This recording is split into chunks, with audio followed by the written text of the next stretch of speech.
সকলকে নমস্কার। আজকে এই ভিডিওতে আপনাদের সামনে আলোচনা করব কর্মের ক্যাপাসিটি বা লার্নিং বিষয় নিয়ে। আপনি যে কর্মটা করছেন সেই কর্মটাকে ঠিক অ্যাজ এ প্রফেশন হিসেবে সেই বিষয় নিয়ে এবং জ্যোতিষে কর্ম বিষয় নিয়ে আপনাদের সামনে কিছু বিষয় তুলে ধরব। দেখুন, আমরা যদি প্রথম থেকে দেখি যে কর্মের সাথে কিন্তু করণ যেটা আমরা পঞ্চাঙ্গে পেয়ে থাকি সেটা খুবই ইম্পর্টেন্ট।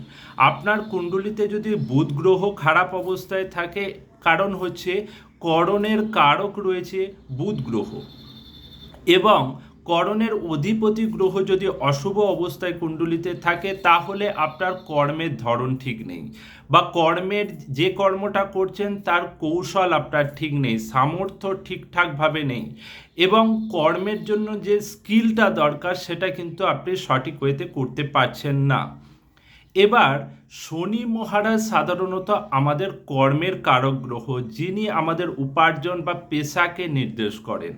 যদি কুণ্ডলিতে শনি গ্রহ অশুভ অবস্থায় থাকে, সাধারণত দেখা যায় আপনি যে পেশায় রয়েছেন সেই পেশায় আপনার পরিশ্রম বেশি এবং সেই পেশাতে আপনাকে সময় বেশি দিতে হয়, খাটুনি বেশি আসে, কিন্তু সেই জায়গা থেকে আপনার অগ্রগতি সাধারণত খুব একটা বেশি হয় না, বা আপনাকে অনেক সময় এমন জায়গায় কাজকর্ম করতে হয় যে কর্ম সাধারণত দৈহিক বেসিসে হয় এবং মানসিক চাপ খুব বেশি আসে।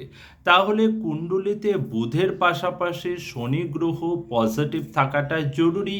আপনি যে কর্ম নিযুক্ত করেছেন বা যে কর্মে আপনি নিযুক্ত হয়েছেন। থার্ড ব্যাপার হচ্ছে, কুণ্ডলিতে যদি রবি গ্রহ খারাপ অবস্থায় থাকে, আপনি যে কর্মই করুন না কেন, যে পেশাই নির্বাচন করুন না কেন, সেখান থেকে খুব ওপরে ওঠা বা সাকসেস পাওয়া বা মান সম্মান যশ খ্যাতি প্রতিপত্তি এইগুলো লাভ করা থেকে কিন্তু আপনি অনেকটা পিছিয়ে পড়বেন। যার দরুন কুণ্ডলিতে রবি গ্রহকেও পজিটিভ করা জরুরি। চন্দ্রের সমস্যা থাকলে কর্মের মনোসংযোগের অভাব হয়, বারবার কর্ম পরিবর্তন করার ইচ্ছা যায়, বা কোনো কর্ম দীর্ঘদিন করলে সেটাকে মনোটোনাস লাগে, যার ফলে মানুষ কর্ম থেকে বিচ্যুত চায় বা কর্ম থেকে সরে যেতে চায়, এর ফলে তার প্রফেশনাল জীবনে কিন্তু অনেক সমস্যা আসে। এরপরে আমরা যদি মঙ্গল গ্রহকে দেখি, সাধারণত মঙ্গল গ্রহের জন্যই কিন্তু কর্মে বাধা আসে। আপনি যে কর্ম বা পেশা নির্বাচন করেছেন বা যে কর্ম করার জন্য চেষ্টা করছেন, কম্পিটিটিভ এক্সাম দিচ্ছেন, কিন্তু বারবার বাধার শিকার হচ্ছেন, এর কারণ হচ্ছে মঙ্গলের অ্যাকশন ঠিক নেই বা মঙ্গল গ্রহ নেগেটিভ অবস্থায় কুণ্ডলিতে রয়েছে। এখানে মঙ্গল গ্রহের রেমেডি করা কিন্তু জরুরি, সেটা আপনার কুণ্ডলী ভিত্তিতে হবে।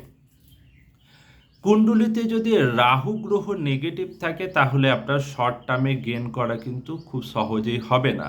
আপনি কম্পিটিশান থেকে জয়লাভ করা আপনার জন্য খুব একটা সহজ হবে না। আপনি যদি বিদেশের সাথে বা এক্সপোর্ট ইম্পোর্টের সাথে কোনো কর্ম করতে চান, এই জায়গা থেকেও কিন্তু অনেক সমস্যার মধ্যে পড়বেন। অনেককে আমরা দেখছি যে বর্তমানে তারা এই শেয়ার মার্কেটে ট্রেডিং করে অনেক লস করছে। কুণ্ডলিতে রাহু মহারাজের পজিটিভিটি থাকা দরকার, এর সাথে ওই বুধের কৌশল কিন্তু খুব জরুরি।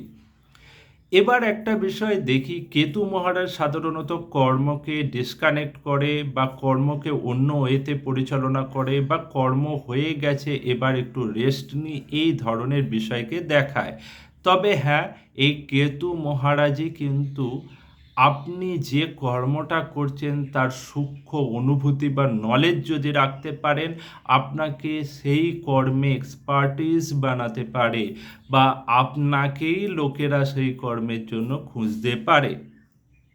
এবার আপনি কর্ম করলেন, কর্ম করলে তো মান সম্মান যশ খ্যাতি প্রতিপত্তি এগুলো খুঁজলেন রবি গ্রহের দ্বারা, কিন্তু আপনার আরেকটা বিষয় দরকার, সেটা হচ্ছে ভ্যালুয়েশন, মূল্যবোধ এবং অর্থ।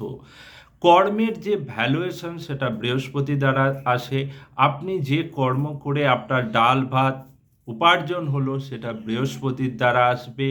এবার আপনি কর্ম করে যদি প্রচুর অর্থ উপার্জন করতে পারেন, সেই জায়গা থেকে লাক্সারি বৈভব সেইগুলোকে আপনি যদি জীবনে ইন্দ্রিয় সুখ হিসেবে দেখতে চান, তাহলে কিন্তু আপনার শুক্র গ্রহকে মজবুত থাকতে হবে কুণ্ডলিতে।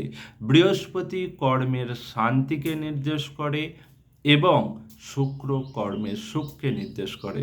আশা করছি আপনাদের ভিডিওটা ভালো লেগেছে। যদি ভালো লাগে অবশ্যই লাইক শেয়ার করবেন। ধন্যবাদ।